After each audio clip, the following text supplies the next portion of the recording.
Non, mais je ne pense pas que c'est la meilleure décision. Le FC Barcelone vient de prendre une décision très radicale concernant le cas de Julián Álvarez.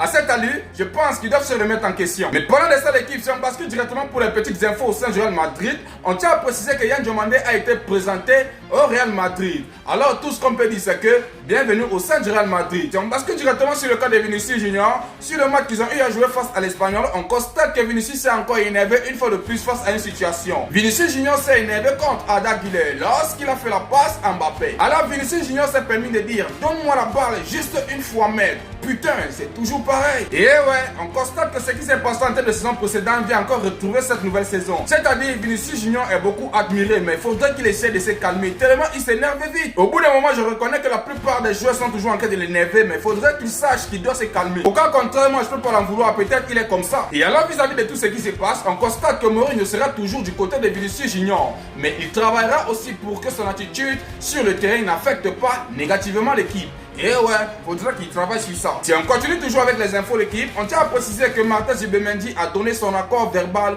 pour quitter Arsenal et rejoindre le Real Madrid. Madrid attend désormais une offre ferme pour la cible de Man United qui est très bien Eduardo Camavinga avant de finaliser l'accord pour Zubimendi. Et si on revient directement au sein du FC Barcelone d'équipe, on tient à préciser que le FC Barcelone a subi un nouveau revers après une blessure de Frenkie de Jong. Selon les médias, le Néerlandais a repris l'entraînement sur le gazon aujourd'hui pour tester son genou après plusieurs semaines de rééducation. Mais il ressent toujours une gêne et une douleur. C'est-à-dire, j'espère que cette fois-ci il va céder l'opération. Au cas contraire, là, ça ne fait qu'exagérer. Et si on continue toujours avec les infos du Barça, on tient à préciser que Barcelone a récemment considéré l'attaquant du Borussia Dortmund qui est très bien Serhou Guirassy comme une option pour renforcer son attaque. Selon les médias, le joueur de 30 ans est apparu comme un candidat alors que le Barça évaluait les possibles ajouts au poste d'avancement. Le FC Barcelone a décidé de ne pas poursuivre Guirassy car son salaire d'environ de 10 millions d'euros était jugé trop élevé. Et en interne, on constate que le FC Barcelone ne travaille pas sur l'Urquiba pour le moment. Deco vient de s'enquérir du défenseur au poids de Leipzig. Aucune offre ni négociation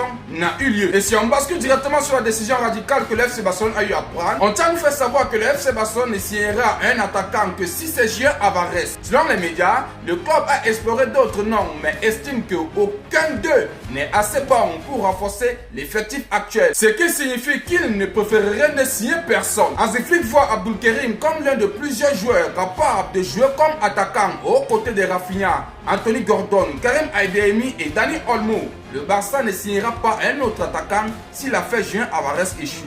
C'est-à-dire, moi-même je me pose des questions les gars. Qu'est-ce que vous en pensez? N'hésitez pas à le mettre en commentaire et on se dit à plus sur une nouvelle vidéo.